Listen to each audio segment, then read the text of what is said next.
원의 방정식 1단계, 원의 접선의 방정식 첫 번째 시간입니다. 자, 원의 접선이라고 하는 건요, 접선도 결국에는 직선이거든요. 그러니까 원의 한 접점에 접하도록 그어진 직선의 방정식인 거잖아요. 자, 우리가 직선의 방정식은 두 가지 정보가 필요했었죠. 점과 기울기. 이 두 가지 정보를 알고 있어야 직선의 방정식을 만들 수 있었는데, 자, 이 접선의 방정식은 둘 중에 사실 하나만 알고 있어도 이 방정식을 만들 수 있다는 게 조금 다른 부분입니다. 접선이라는 것 자체, 접했다는 것 자체가 어떻게 보면 하나의 추가된 정보이기 때문에 점이랑 기울기 둘 중에 하나만 알고 있어도 이 접선의 방정식을 쉽게 구해낼 수 있다. 자, 그래서 이 접선의 방정식을 구하는 방법이 점을 알고 있을 때, 접점을 알고 있을 때, 혹은 기울기를 알고 있을 때, 이 두 가지 방법이 있는데요. 이번 시간에는 점을 알고 있는 경우에 대해서 배워볼 겁니다. 자, 그래서 원의 접선의 방정식 첫 번째, 접점이 주어지는 경우에 대해서 배워볼 건데요. 자, 예를 들어서 원의 방정식 중에 가장 간단한 케이스, 원의 중심이 원점인 경우 x제곱 플러스 y제곱은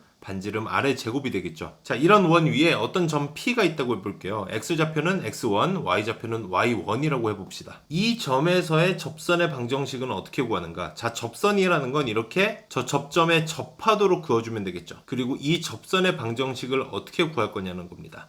자, 이것도 제가 공식을 먼저 보여드릴 거고요. 이걸 유도하는 과정을 조금 이따 설명을 해드리겠습니다. 자, 우선 공식을 먼저 암기를 하셔야 됩니다. 자, 저 접선의 방정식은 어떻게 되냐면요. x1 곱하기 x 더하기 y1 곱하기 y, 그리고 우변에는 똑같이 아래 제곱이 들어갑니다. 자, 이 모양을 꼭 암기를 해두셔야 되는데요. 이게 사실 간단해요. x제곱이었던 게 x1 곱하기 x로 바뀐 겁니다. 그리고 y제곱이 y1 곱하기 y. 자, x1과 y1은 저 접점의 좌표를 그대로 대입을 해주시면 되는 거예요. 그러니까 x제곱을 xx로 나눠놓고 앞에 있는 x에다가 저 접점의 좌표를 집어넣었다. y도 마찬가지로 y제곱을yy로 나눠놓고 앞에 있는 y에다가는 저 접점의 y좌표를 집어넣었다. 이렇게 생각하시면 되겠습니다. 자, 간단하죠? 자, 이걸 먼저 암기를 해두셔야 되고요.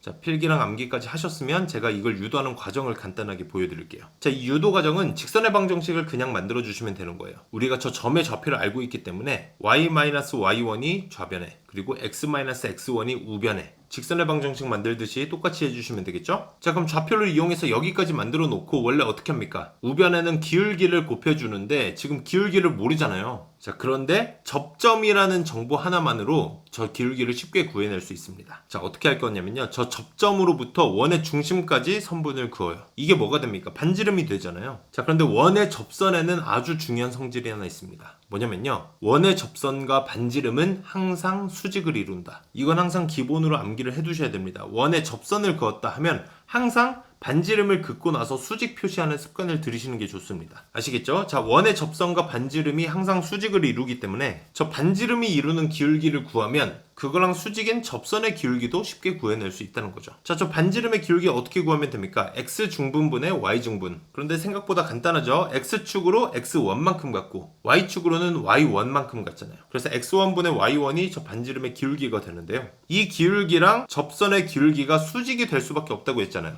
자, 두 기울기가 수직이다 라고 하면 어떻게 풀어줬습니까? 그렇죠. 기울기의 곱이 마이너스 1이다. 그럼 곱해서 마이너스 1이 되려면 저 원래 기울기에다가 역수를 취해서 앞에 마이너스를 곱해주시면 되겠죠. 그래서 저 접선의 기울기는 마이너스 y1분의 x1이 되는 겁니다. 자, 그럼 이렇게 직선의 방정식이 다 완성이 됐는데요. 이걸 조금 색다르게 정리를 해볼게요. 지금 우변 기울기에 분모의 y1이 있잖아요. 그래서 양변에다가 y1을 같이 곱해줘 볼 겁니다. 그 다음에 이 식을 좀 정리를 해보면요. 우변에 x1제곱 플러스 y1제곱을 만들어줄 수 있거든요. 그런데 이 x1이랑 y1이 저 원 위의 점이잖아요. 그래서 저 원의 방정식에 그대로 집어넣었을 때 성립하는 식이 된다는 겁니다. 그럼 x제곱 플러스 y제곱이 아래 제곱이니까 x1제곱 플러스 y1제곱도 뭐가 된다? 결국 아래 제곱이 될 수밖에 없다. 이렇게 하면 아까 봤던 그 원의 접선의 방정식 모양이 된 겁니다. 그래서 x랑 y 앞에 곱해져 있는 x1, y1은 저 접점의 x좌표, y좌표라고 생각하시면 되겠고요. 이 모양은 어떻게 만들어진다?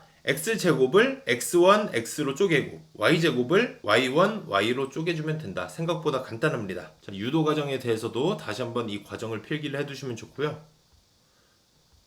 필기 다 하셨으면 예제 문제 풀어보겠습니다. 자, 원의 방정식 x제곱 플러스 y제곱은 13이라는 원의 방정식이 있는데 그럼 원의 중심이 원점인 원의 방정식이 되겠죠. 자, 이 원의 2,3에서의 접선의 방정식을 물어봤습니다. 자, 그러니까 접선의 방정식을 구해줘야 되는데 접점이 주어진 경우에 대해서 물어본 거예요. 자, 이럴 때 제가 공식을 알려드렸었죠. x제곱은 x1x 그리고 y제곱은 y1y로 바꿔주고 나서 x1이랑 y1은 접점의 좌표를 그대로 집어넣어준다. 자, 이렇게 만든 게 ax 플러스 by라고 했으니까요. a랑 b가 각각 2랑 3이 되겠죠. 그래서 a 플러스 b는 5가 됩니다.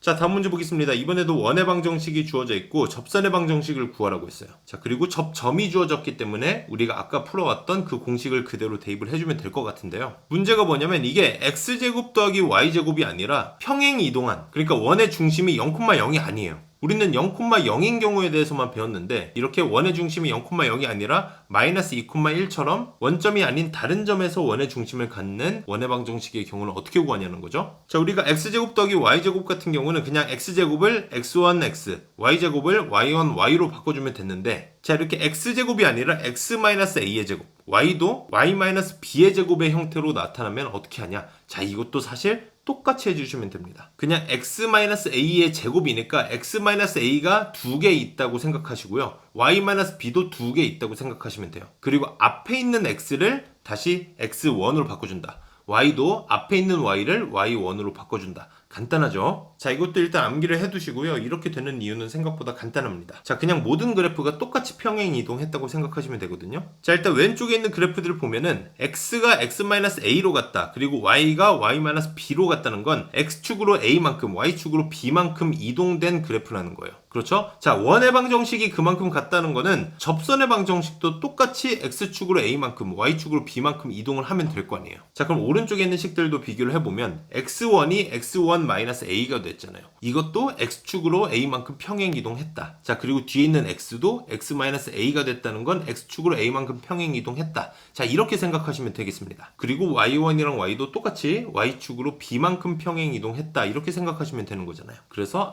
이건 평행 이동의 아이디어로 푸는 거구나 라고 생각하시면 되고요. 항상 이걸 생각하시기보다는 그냥 원래 풀던 거랑 똑같이 풀어준다. 제곱으로 되어 있는 건 그냥 2개로 쪼갠 다음에 앞에 있는 x에다가 x1, y도 똑같이 2개로 쪼개주신 다음에 앞에 있는 y에 y1을 대입해 주시면 되는 겁니다. 자, 그럼 이 방법대로 한번 풀어볼게요. 자, 이걸 접선의 방정식을 만들어 줄 건데 일단 x 플러스 2의 제곱이니까 그걸 2개로 쪼개준 다음에 앞에 있는 x에다가 x1, 자, y-1의 제곱도 2개로 쪼개준 다음에 앞에 있는 y에 y1, 그리고 우변은 바뀌지 않죠. 자, 이게 마이너스 3,4라고 했으니까 그걸 x1, y1에 각각 대입을 해주시면 됩니다. 그래서 얘네를 정리를 해준 다음에 이걸 y는으로 풀어주면요, y는 3분의 1 x 플러스 5라는 식이 나오거든요. 계산은 여러분이 직접 해보시고요. 이게 각각 m이랑 n이 되는 거잖아요. 그래서 3m 플러스 n은 정답이 6이 되는 겁니다. 다음 문제 보겠습니다. 이번에는 원의 방정식이 이렇게 일반형으로 나왔고요. 이 접선의 방정식을 구하라고 했는데 얘도 마찬가지로 접점의 좌표를 줬습니다. 자, 그런데 일단 원의 방정식이 일반형으로 나왔으니까 우리가 풀기 편한 표준형으로 빨리 먼저 바꿔줘야 되겠죠. 자, 표준형으로 바꾸기 위해서는 x끼리 y끼리 묶어놓고 그리고 나머지 것들을 뒤로 빼놓는다. 이렇게 해놓은 이유는 완전 제곱식을 만들기 위해서인데 앞에 있는 x제곱 마이너스 4x는 뒤에 4가 필요하죠. 그래야지 x-2의 제곱이 되니까. 그리고 y제곱 마이너스 6y는 y-3의 제곱이 되기 위해서 뒤에 플러스 9가 필요합니다. 근데 4랑 9를 더할 수만 없잖아요. 그래서 원래는 여기다가 빼줘야 되는데 그냥 좌변에 더해줬으니까 우변에도 그냥 똑같이 더해주자. 이렇게 생각하셔도 괜찮을 것 같아요. 그래서 4랑 9를 양변에 똑같이 더해준다. 자, 그럼 얘네를 정리해주면 x랑 y가 다 완전 제곱식이 되고요. 그리고 남아있는 것들을 우변으로 넘겼더니 다 10이 됐습니다. 자, 그럼 이 상황에서 접선의 방정식 구하는 거죠. 이렇게 x제곱이 아니더라도 x-2의 제곱도 똑같이 2개로 쪼개준 다음에 앞에 있는 게 x1, 그리고 y도 똑같이 y-3을 2개로 쪼개준 다음에 앞에 있는 y 대신에 y1, 우변은 똑같이 풀어주시면 되고요. 우리가 접점의 좌표를 이미 알고 있잖아요. 3이랑 0을 각각 x1, y1에 대입을 해주시면 됩니다. 그 다음에 얘네를 정리해준 다음에 이걸 위에 있는 식의 모양으로 만들어줘야 되는 거잖아요. a랑 b를 구하기 위해서. 자, 그래서 좌변의 괄호를 다 풀어주고 나서 우변을 봤더니 10이 아니라 3으로 만들어줘야 돼요. 그렇죠? 이걸 3으로 만들어주기 위해서 좌변에 있는 7을 우변으로 넘겨주면 되겠죠. 그러면 x-3y는 3. 자, 우변끼리 모양이 맞았으니까 좌변도 똑같을 거다. 그래서 결국 a는 1이고 b는 마이너스 3이 되겠죠. 그래서 a-b는 4가 되는 겁니다. 이해되셨죠? 연습 문제 충분히 풀어보세요. 감사합니다.